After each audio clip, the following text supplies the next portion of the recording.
அல்லேலூயா. கர்த்தருக்கு ஸ்தோத்திரம் உண்டாவதாக. இந்த 8வது நாள் அதிகாலை ஆராதனை கர்த்தர் ஆசீர்வதிக்கிறார். ஆமென். அல்லேலூயா. யோவான் புஸ்தகம் 8வது அதிகாரத்தை நாம் ஏகமாய் வாசித்து முடித்திருக்கிறோம்.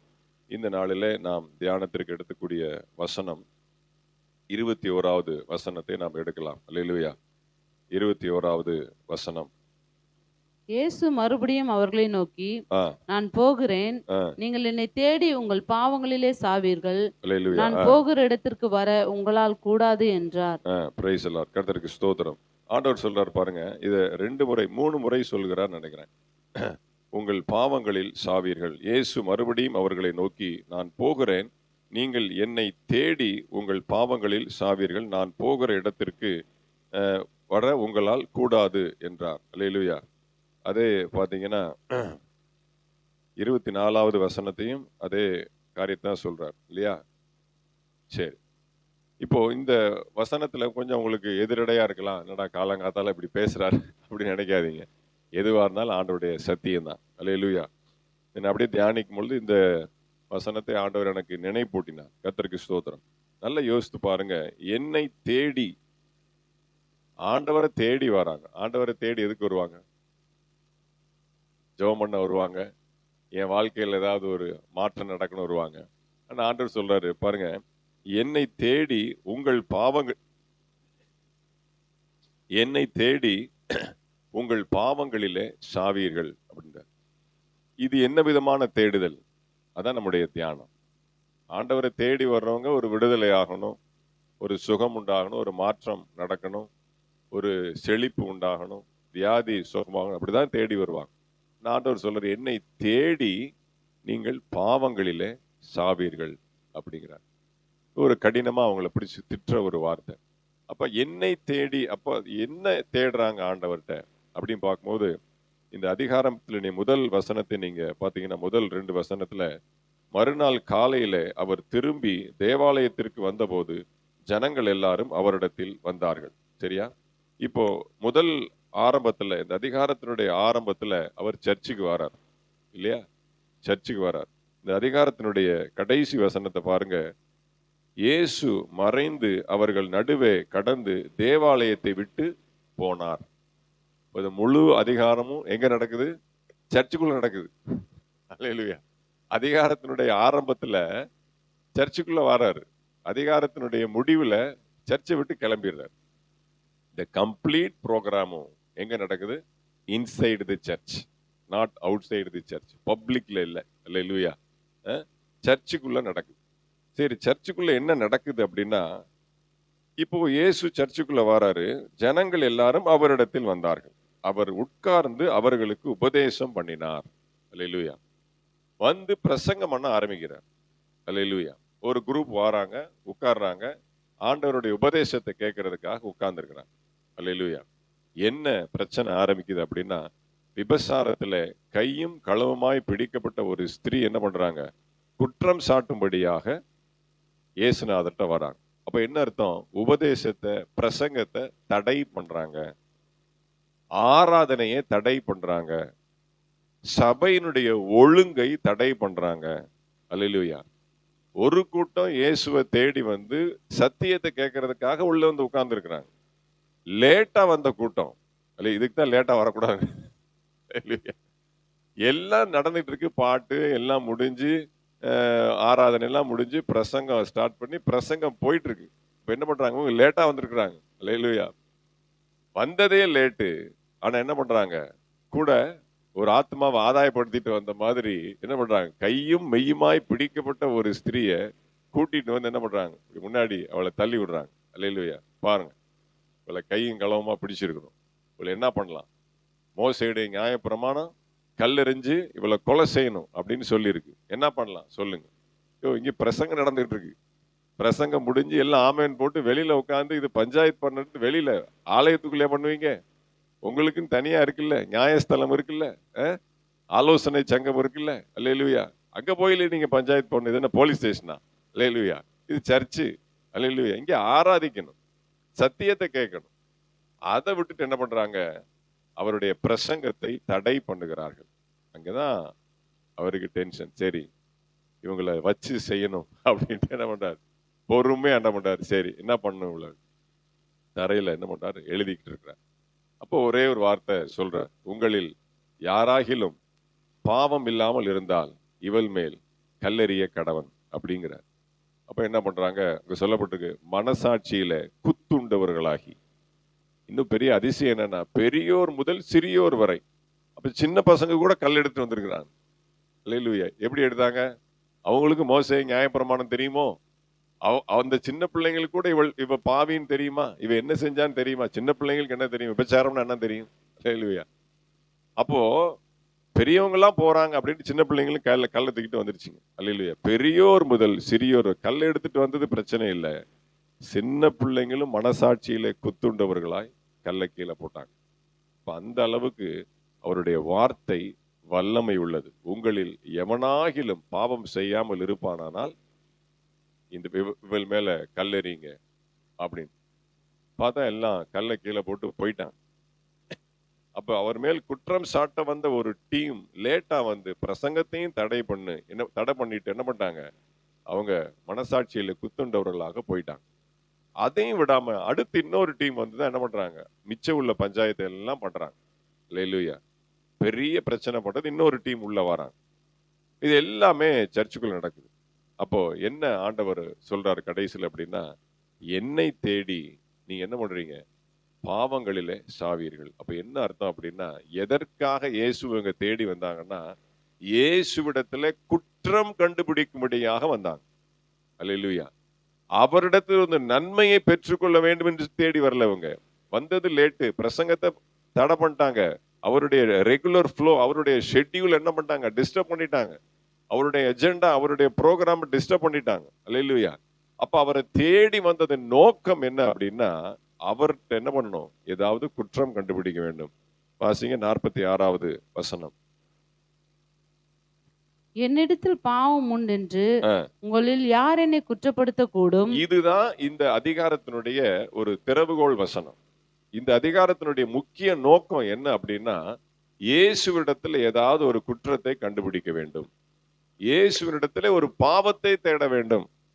அவர்கிட்ட ஏதாவது தப்பு இருக்கான்னு தேடுறதுக்கு வராங்க. அல்லேலூயா. வாத்தியார்ட்ட ஏதாவது மிஸ்டேக் இருக்கா அப்படின்னு பார்க்க வராங்க ஸ்டூடெண்ட்ஸ். அல்லேலூயா. இதுதான் இந்த அதிகாரத்தினுடைய மைய கருத்து. அப்ப என்னை தேடி அப்படின்னு என்ன அர்த்தம், என்னிடத்துல ஏதாவது ஒரு பாவம் இருக்கு, குற்றம் இருக்கு, ஏன்ட்ட ஒரு கரை இருக்கு அப்படின்னு நீங்க தேடினீங்க அப்படின்னா நீங்கள் உங்கள் பாவங்களிலே சாவீர்கள். அதான் பாயிண்ட். அல்லேலூயா. என்னுடைய பரிசுத்தத்தை பார்க்கணும், என்னுடைய வசனத்தை நீங்க கேட்கணும், என்னுடைய ஒழுங்க பார்க்கணும், என்னுடைய வாழ்க்கையை பார்க்கணும், பிதா என்னை குறித்து சொன்ன சாட்சியை பார்க்கணும். அதெல்லாம் விட்டுட்டு என் மேல ஏதாவது ஒரு பிளாக் மார்க் இருக்கா, என் மேல ஏதாவது ஒரு குற்றம் இருக்கா, அதைத்தான் நீங்க தேடி வரீங்க. அப்படி நீங்க தேடினீங்க அப்படிங்கன்னா நீங்க என்ன பண்ணுவீங்க, உங்கள் பாவங்களிலே சாவீர்கள். பைபிள் ஏதாவது குற்றம் கண்டுபிடிக்கணுமான்னு பார்த்துக்கிட்டே இருக்கிறாங்க. அல்லேலூயா. பெரிய டிபேட் வைக்கிறாங்க. அது இப்படி இருக்கு, இது இப்படி இருக்கு, அங்க 2 பேர் வந்தான்னு சொல்லியிருக்கு ஒரு சுவிசேஷ புஸ்தகத்துல, இங்க ஒருத்தன் தான் இருக்கு, அது தப்பு இது தப்பு. அல்லேலூயா. பயங்கரமா டிபேட் எல்லாம் போயிட்டு இருக்கு. அப்ப அவரிடத்துல குற்றம் கண்டுபிடிக்கும்படியாக, வேதத்துல குற்றம் கண்டுபிடிக்கும்படியாக வருகிற எல்லாரும் என்ன பண்ணுவாங்க, இப்படி நீட்டுற விரல் உனக்கு 4 விரல் உடனே திரும்பிட்டு இருக்கு. அல்லேலூயா. உன்னுடைய பாவத்தை ஆண்டவர் சுட்டி காண்பி. என் மேல நீ குற்றம் காண்பிக்கணும் அப்படின்னு நினைச்ச அப்படின்னா நீ உன்னுடைய பாவத்துல நீ செத்து போயிருவ. அல்லேலூயா. கர்த்தருக்கு ஸ்தோத்திரம். வாசிங்க 1 சாமுவேல் புஸ்தகம்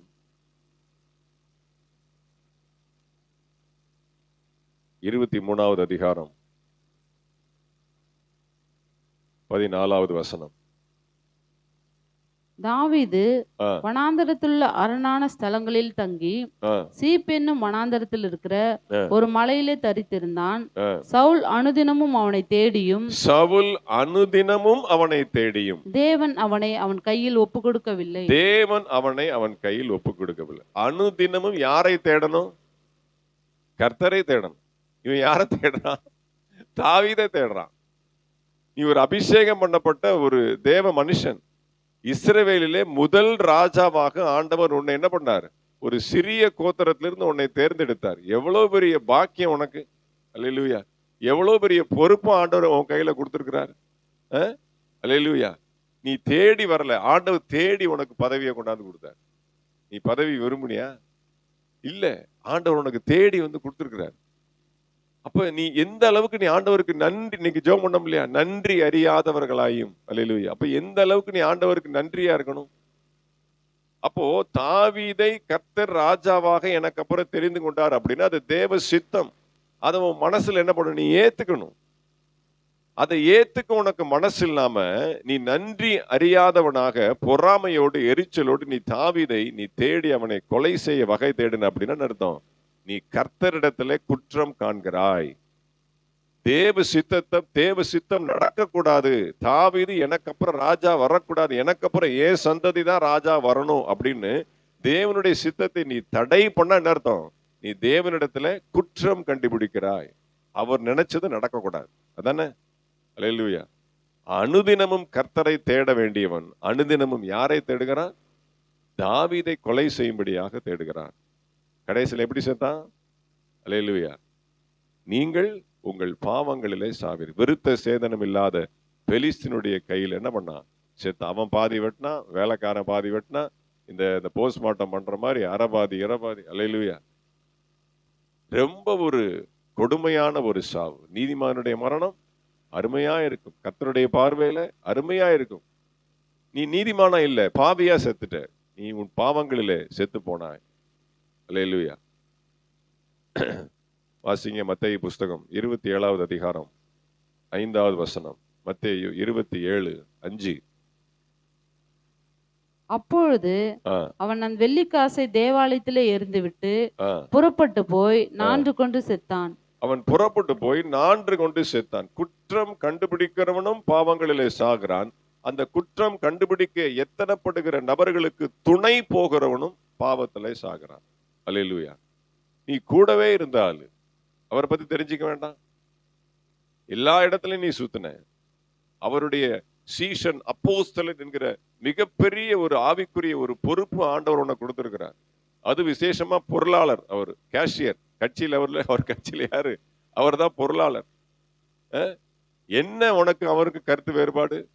இவர் வேஸ்டா செலவு பண்றாரு. அல்லேலூயா. அதானே? உட்கார்ந்து பேசி, என்ன ஆண்டவரே இப்படி பண்றீங்க, பேசி அவர்கிட்ட உள்ள அந்த கருத்து வேறுபாட களைந்து கொள். இவர் வேஸ்டா செலவு பண்றாருன்னு முறுக்கிக்கிட்டு போய் அவர்கிட்ட குற்றம் கண்டுபிடிக்கிறவங்கள்ட்ட போய் துணை செஞ்சு நீயும் என்ன பண்ற? காசு சம்பாதிக்க தானே போற. அருமையா ஆபிரகாம் தாமஸ் பாஸ் சொல்லுவாரு, யூதாஸுக்கு என்ன நினைப்பு அப்படின்னா, ஏசுற இந்த அதிகாரத்துல கடைசியில வாசித்தோம்ல, அவர்கள் மத்தியில கடந்து போய் விலகி போனார். அவரை கொலை செய்யும்படி என்ன பண்றாங்க? கல்லெறிய வராங்க. இன்னொரு இடத்துல மலையிலிருந்து மேல தள்ள வராங்க. அப்பயே விலகி போனார் அப்படின்னு அதெல்லாம் பார்த்துட்டு இருக்கான் அவன். எப்படினாலும் இயேசு பிடிச்சவர் தப்பிச்சிருவாரு. நம்ம அவரை காட்டி கொடுத்து 30 வெள்ளிக்காசு சம்பாதிச்சல, நமக்கும் காசு வந்த மாதிரி ஆகும், அவரும் தப்பிச்ச மாதிரி ஆயிரும். அதனால நமக்கு பிரச்சனை இல்லை. அதுக்கப்புறம் போய் அவர்கிட்ட சேர்ந்துக்கலாம், அப்புறம் போய் இணைப்பு விழா நடத்திக்கலாம் அப்படின்னு சொல்லி பிளான் பண்ணியிருக்கிறான். எல்லாம் பிளான்லாம் காம்ப்ளான் ஆயிடுச்சு. அல்லேலூயா.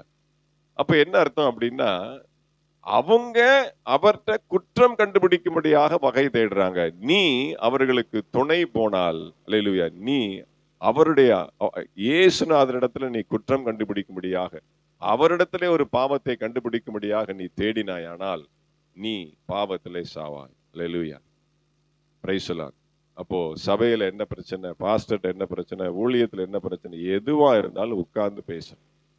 எதுவா இருந்த, இப்ப நமக்கு இப்போ ஒரு ஊழியத்துல அது என்ன செய்யலாமா வேண்டாமா, பட் உங்கள்கிட்ட கேட்டு தான் முடிவு எடுக்க போறேன். நானா தனிச்சையா முடியுது, கர்த்தருடைய ஊழியம்.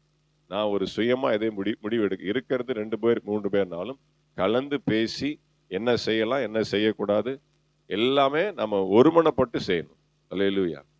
அப்ப குற்றம் கண்டுபிடிக்கிறதுக்காக சில பேர் வருவாங்க சபையில. இது இப்படி செஞ்சிருக்கலாம், இல்ல வெளியில போய் புறம் பேசுவாங்க. எல்லா சபையில எத்தனை பிரச்சனை, விசுவாசிங்களுக்கு ஊழியக்காரங்களுக்கு உள்ள பிரச்சனைய பாஸ்டருங்க உட்கார்ந்து பேசினாங்கன்னா கண்ணீர் வடிச்சிருவாங்க. அல்லேலூயா. அழுதுருவாங்க, படாத பாடுபடுத்துவாங்க. அப்போ உள்ள வர்றது, நீ ஆலயத்துக்குள்ள வர்றது, சபைக்குள்ள வர்றது குற்றம் கண்டுபிடிக்க அல்ல, பிரசங்கத்துக்கு மார்க் போடுறதுக்கு அல்ல. அல்லேலூயா. அப்படியே கீழ்ப்படி, ஆண்டவர் என்னோடு பேசுகிறார். அல்லேலூயா. என்னை உணர்த்துவிக்கிறார். வந்தது லேட்டு. எல்லாம் இந்த குற்றம் கண்டுபிடிக்கிறவங்க அப்படிதான் லேட்டா தான் வருவாங்க. பாட்டெல்லாம் அதெல்லாம் முடிஞ்சதுக்கு அப்புறம் தான் வந்து ஆமேன் போடுமோ உட்காருவாங்க. முன்னையும் தெரியாது. இந்த ஷார்ட்ஸ் போடுறாங்க பாத்தீங்களா, இங்கிட்டு ஒன்று எடிட் பண்ணிடுவோம், இங்கிட்டு ஒன்று எடிட் பண்ணுவோம். ஏதோ ஒரு வார்த்தையை சொல்லியிருப்பாரு, அந்த வார்த்தையை பெருசா ஷார்ட்ஸா போட்டு பெரிய குற்றவாளி ஆக்கிடுவாங்க. அதுக்கு முன்னாடி என்ன சொன்னாரு, பின்னாடி என்ன சொன்னாரு, எந்த சூழ்நிலை அதெல்லாம் தெரியாது. அல்லேலூயா. என்னத்தையாவது வெட்டி ஒட்டி போட்டு எடிட் பண்ணி அதுக்கு 2 மியூசிக்கை வேற போட்டு என்ன பண்ணிடுவான், பெருசா ஆக்கிடுவான். ஹைலைட் பார்த்தா எல்லாரும் பறந்து ட்ரெண்டிங் ஆயிடும். பார்த்தா நான் அப்படி சொல்லலைங்க, இந்த அர்த்தத்துல சொன்னேன்னு எல்லாத்தையும் முன்னாடி பின்னாடி இணைச்சு பார்த்தா தான் தெரியாது என்ன நோக்கத்துல பேசியிருக்கிறார் அப்படின்னு. தம்ப்நெயில் அதை விட பெருசா இருக்கும். அல்லேலூயா. இப்படிதான் வராங்க. அப்ப பிரசங்கத்துல பாதியில வந்துட்டு என்ன சொன்னாரு ஏது சொன்னாருன்னு கேட்காம நீ வாட்டு உன் காரியத்தை எடுத்து விட்டேன்னா, பிரசங்கம்ன்றதே ஒன் வே. நான் பேசணும், நீங்க கேட்கணும், அதானே? இது குரூப் டிஸ்கஷனா? அவங்க பேசுறாங்க, இவங்க பேசுறாங்க, அவர் பதில் சொல்ல, இவர் பதில் சொல்ல. அப்ப அவர் என்ன வசனத்தை எடுத்தாரு, என்ன சொல்ல வந்தாரு, அது போயிடுச்சு.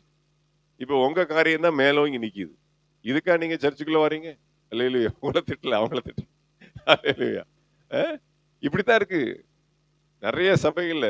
பிரசங்கத்துல குறுக்கு பண்றவங்க நிறைய பேர் இருக்கிறாங்க, எந்திரிச்சு நின்றவங்களா இருக்கிறாங்க. அல்லேலூயா. என்ன நீங்க எப்படி பேசுறீங்க அப்படின்னு பேசுறவங்களா இருக்கிறாங்க. அல்லேலூயா. அப்போ குற்றம் கண்டுபிடிக்கும்படியாக அவரிடத்துல, ஊழியத்துல, சபையில, போதகர் மத்தியில, பைபிள்ல ஏதாவது நீங்க குற்றம் கண்டுபிடிக்கும்படியாக நீங்க உங்க கண்ணாடியை போட்டு நீங்க தேடினீங்க, லென்ஸை வச்சு தேடினீங்க அப்படின்னா, நீங்க சொல்லுவாரு, கருப்பு கண்ணாடியை முதல்ல கலட்டு அப்படிம்பாரு. உள்ள வரும்போது நீ கருப்பு கண்ணாடி போட்டுட்டு வர. நீ கருப்பு கண்ணாடி போட்டு வந்தேன்னா உனக்கு எல்லாமே கருப்பா தான் தெரியும். நீ முதல்ல அந்த கண்ணாடியை கலட்டு அப்படிம்பாரு. நீங்க வரும்போதே அந்த பார்வையோட வாரீங்க அப்படிம்பாரு. அல்லேலூயா. நம்ம சிஎம் தான் கருப்பு கண்ணாடி போட்டிருக்காரு. கருப்பு கண்ணாடியை கழட்டி போட்டு வாங்க. உங்களுக்கு கருப்பு கண்ணாடி போட்டீங்கன்னா பார்த்ததெல்லாம் தப்பா தான் தெரியும், கருப்பா தான் தெரியும். அப்புறம் நான் வெள்ளை சட்டை நான் கருப்பு சட்டை போட்டிருக்கேன்னா நீ கருப்பு கண்ணாடியை கழட்டு அப்படிம்பாரு பிரசங்கத்துல. ஐயோ, நாங்கெல்லாம் சபையில படாத பாடுபட்டிருக்கோம். வருஷம் வருஷம் ஒரு 3-4 குடும்பத்தை வச்சு காணர் பண்ணுவார் பாருங்க. அவங்களும் அப்படித்தான் இருப்பாங்க. உட்கார்ந்து பேசி ஒப்புரவாகவே மாட்டாங்க. பிரசங்கம் எல்லாம் அவங்களுக்கு தான். அப்போ அவரிடத்துல குற்றம் கண்டுபிடிக்கும்படியாக தேடினா அவருக்கு ஒன்றும் பிரச்சனை இல்லை. அவரு பரிசுத்தவான், அவர் நீதிமான், அவர் பாவத்தை பார்க்காத சுத்த கண்ணன். அல்லேலூயா. அவர் பரிசுத்தர். நமக்கு தான் பிரச்சனை. அதனால அடுத்து வாசிங்க 2 சாமுவேல் புஸ்தகம் 15வது அதிகாரம் 2-3 வாசிங்க. 2 சாமுவேல் 15:2-3. மேலும் அப்சலோம் காலைதோறும் எழுந்திருந்து பட்டணத்து வாசலுக்கு போகிற வழி ஓரத்திலே நின்று கொண்டு, எவனாகிலும் தனக்கு இருக்கிற வழக்கு முகாந்திரமாய் ராஜாவினிடத்தில் நியாயம் தீர்க்க போகும்போது அவனை அழைத்து, நீ எந்த ஊரான் என்று கேட்பான். அவன், உமது அடியான் இஸ்ரவேல் கோத்திரங்களில் ஒன்றுக்கு அடுத்த இன்ன ஊரான் என்றால், அப்பொழுது அப்சலோம் அவனை நோக்கி, இதோ உன் காரியம் நேர்மையும் நியாயமா இருக்கிறது, ஆனாலும் ராஜாவினிடத்தில் உன் காரியத்தை விசாரிப்பார் ஒருவரும் இல்லை என்பான். பாருங்க, காலைதோறும் ஒரு நாள் விடாம காலைதோறும் எழுந்திருந்து எந்திரிச்சு பல் வழக்குவானான்னு கூட தெரியல, பல் வளைக்கு மூஞ்சி கழுவி டீ சாப்பிடுவானா தெரியல, காலைதோறும் எழுந்திருந்து ஒளிம வாசல்ல போய் நின்றுவான் அப்சலோம். காலைதோறும் எந்திரித்து நீ யாரை தேடணும்? காலைதோறும் எந்திரித்து கர்த்தரை தேடணும். நீ ஒளிம வாசல் எவனாவது வருவானா? தாவீதுட்ட ஏதாவது வழக்கோடு வியாஜியங்களோடு வருவானா? அவனை அட்டாக் பண்ண, அவனை தேடுறது. யாரை தேடுற? கர்த்தரிடத்துல குற்றம் கண்டுபிடிக்கும்படியாக தேடிக்கொண்டு இருக்கிறாய். உன் பெற்ற தகப்பனாகிய தாவீதுட்ட இருந்து ஆட்சியை பிடிக்கணும் அப்படிங்கிறதுக்காக, பதவியை பிடிக்கணுங்கிறதுக்காக முகாந்தரங்களை தேடிக்கொண்டிருக்கிறாய், வாய்ப்புகளை தேடிக்கொண்டிருக்கிறாய். அது தாவீதுக்கு விரோதமாக அல்ல, தாவீதை அபிஷேகம் பண்ணின கர்த்தருக்கு விரோதமாக நீ என்ன பண்ற? குற்றத்தை தேடி கண்டுபிடித்து கொண்டிருக்கிறாய். எவனாவது வருவான், அவனை கட்டி பிடிப்பான், தழுவான். சகோதரனே, என்னப்பா அவன் பிரச்சனை? இப்படி பிரச்சனை. நீ உள்ள போனா ஒன்னும் நடக்காது. அவர் ராஜாக்கு பீஸ் போயிருச்சு, அங்க எல்லாம் வேஸ்ட், யாரும் ஒன்றும் செய்ய மாட்டாங்க. அவர் வயசாயிடுச்சு, அவருடைய இதெல்லாம் ஒன்றும் செல்லாது. நான் இருக்கிறேன், நான் பார்த்துக்கிறேன், நான் இருக்கிறேன், வா அப்படின்னு அவனை பேசி தழுவி பாருங்க, ரதங்களையும் குதிரை வீரர்களையும் தனக்குரிய காலாட்களையும் சேர்த்து கொண்டு என்ன பண்றான்? ஒரு பெரிய ஒரு ஒரு என்ன சொல்றது, நம்ம சிஎம் சொன்ன மாதிரி இன்னொரு பவர் சென்டர் ஆயிட்டான். அல்லேலூயா. பவர் சென்டர் அங்க இருக்கிற அந்த பவர் சென்டரை டம்மி ஆக்கி இவன் ஒரு பெரிய பவர் சென்டர் ஆயிட்டான். பவர் சென்டர் ஆன உடனே பாத்தீங்கன்னா அவரு பெரிய ராஜாவாயிராரு, அடிச்சு இவரையே காட்டுக்கு அனுப்பிச்சிடுறேன். அல்லேலூயா. யாரை காட்டுக்கு அனுப்புற? கர்த்தரை காட்டுக்கு அனுப்புற. கர்த்தரால் அபிஷேகம். பாருங்க, இதுதான் தாவீதுக்கும் மற்ற ஆளுங்களுக்குள்ள வித்தியாசம். என்னதான் சவுல் தப்பு பண்ணாலும் அவர் கர்த்தரால் அபிஷேகம் பண்ணப்பட்ட மனுஷன். அவன் மேல் கை போட மாட்டேன். அவரிடத்துல ஒரு குற்றமும் நான் கண்டுபிடிக்க மாட்டேன். அவர் என்னன்னா செய்யட்டும், அவர் என்ன செஞ்சாலும் செய்யட்டும், ஆனால் அவர் மேல் கர்த்தருடைய அபிஷேகம் இருக்கிறது. அதை நான் ஏதாவது குற்றம் கண்டுபிடிச்சேன் அப்படின்னா கர்த்தருக்கு விரோதமாய் பாவம் செய்வது எப்படி? அந்த மாதிரி ஆயிரும். வேண்டாம். எவ்வளவு கவனமா இருக்கான் பாத்தீங்களா? அவன் பெத்த பிள்ளை எப்படி இருக்கான் பாருங்க. அப்சலோம் அவங்க அப்பாட்டே குற்றம் கண்டுபிடிக்கிறான். நீங்க அவங்க அப்பாட்ட குற்றம் கண்டுபிடிக்கல ராஜா, அவர் அபிஷேகம் பண்ணின கர்த்தரை நீ குற்றம் கண்டுபிடிக்கிற. நீ உன் பாவத்திலே சாவா. எப்படி செத்தான்? வேலை சொருகி வானத்துக்கும் பூமிக்கும் அந்த இடத்துல தொங்கிட்டு இருக்கிறான். அல்லேலூயா. கழுதை போயிடுச்சு, கழுதை விட்டுட்டு போயிடுச்சு. எந்த கழுதையை நம்பின? பதவின்ற கழுதையை நம்பின. அந்த கழுதை என்ன பண்ணிடுச்சு? போயிடுச்சு. பதவிக்காக தானே வந்த, அந்த கழுதைக்காக தானே வந்த, அது போயிடுச்சு. மேல தலை சிக்கிடுச்சு. அத்த அந்த இடத்துல தொங்கிட்டு இருக்கான். கிடைச்சது யோவாபு, போட்டு வெட்டி தள்ளிட்டான். அல்லேலூயா. நீங்கள் உங்கள் பாவங்களிலே சாவீர். அப்ப நல்லா கவனமா இருக்கணும். ஈஸியா குறை பேசிடலாம், ஊழியக்காரங்களை பரிசுத்தவான்களை விமர்சனம் பண்ணிடலாம். தப்பு. தாவீது நமக்கு ஒரு ஒரு முன்னுதாரணம். இப்ப நானும் பேசியிருக்கிறேன். இப்ப நினைக்க நானே உணர்த்தப்படுறேன். அல்லேலூயா. எந்த பாஸ்டரையும் சரி, எந்த ஊழியக்காரங்களையும் சரி, யாரையுமே குறை பேசாது, விமர்சனம் பண்ணாது. என்ன பண்றாங்களோ பண்ணட்டும், கர்த்தர் நியாய தீர்ப்புல பார்த்துக்கொள்வார். அல்லேலூயா. குற்றம் கண்டுபிடிக்காது, யாரையுமே குற்றம் கண்டுபிடிக்காதீங்க, யாரையும் விமர்சனம் பண்ணாதீங்க. அது நமக்கு தேவையும் இல்லை. நம்ம வேலையை பார்த்து நம்ம போயிட்டே இருப்போம். அல்லேலூயா. கர்த்தர் நம்ம கொடுத்த ஊழியத்தை நிறைவேற்றி கொண்டு, கர்த்தர் நம்ம கொடுத்த பொறுப்பை நிறைவேற்றி கொண்டு நாம் போய்கொண்டே இருப்போம். கர்த்தர் நம்ம நடத்துவார். அல்லேலூயா. அதனால வேதத்துல குறை கண்டுபிடிக்கிறதோ, பிரசங்கத்துல குறை எதனால உங்களுக்கு டவுட்னா கேட்கலாம். இப்படி இருக்குதே, என்ன என்னுடைய விளக்கம்? அது ஓகே. புரியலன்னா திருப்பி கேட்கலாம். அதை குற்றமாய் என்ன பண்ணக்கூடாது, பேசக்கூடாது. அல்லேலூயா. என்ன காலில் இருந்துச்சு சாவீர்கள் 3 முறை இருக்கு, நான் என்ன பண்றது? நான் இது வேற ஏதாவது எடுக்கலான்னு தான் பார்த்தேன். இந்த காலைதோறும் நீங்க படிச்சீங்களா? அப்ப ரைட், எனக்கு புரிஞ்சு போச்சு. காலைதோறும் நீங்க தான் பாடினீங்க. அல்லேலூயா. சரி, ஓகே. நான் 2 இது எடுத்து வச்சேன், எதை பேசலாம் அப்படின்னு. மனசாட்சியிலே குத்துண்டது, மனசாட்சியை குறித்து எடுக்கலாமா அப்படின்னு பார்த்தேன். அது ஒண்ணு எடுத்து வச்சிருந்தேன். அல்லேலூயா. இன்னொன்னு ப்ரிப்பேர் பண்ணி வச்சிருந்தேன். இது கொஞ்சம் கஷ்டமான வார்த்தையா இருக்கு ஆண்டவரே, எப்படி எல்லாரும் ஒரு சோர்ந்து போய் தானே வராங்க அப்படின்னு பார்த்தா நீங்க அந்த பாட்டை பாடினீங்க. அந்த அதிகாலமே காலைதோறும் அப்படின்றத நான் எடுத்து வச்சிருந்தேன். சரி, ஓகே, சொல்லிடுவோம். அதனால எதுவும் நமக்கு பிரசங்கத்துல இப்படி அப்படி நெகட்டிவா வந்துடுச்சு அதெல்லாம் இல்லை. வேதமே அப்புறம் நமக்கு பொய்யாயிரும். வேதத்துல நல்லது இருக்கு, கெட்டது இருக்கு. நல்லதையும் படிச்சுக்கணும், கெட்டதையும் படிச்சுக்கணும். நல்லதை எடுத்துக்கணும், கெட்டதை நமக்கு என்ன பண்ணணும், திருஷ்டாந்தமா வச்சுக்கணும். அல்லேலூயா. அதனால நம்ம எதையும் குறையாக குற்றமாக நாம நினைக்க கூடாது.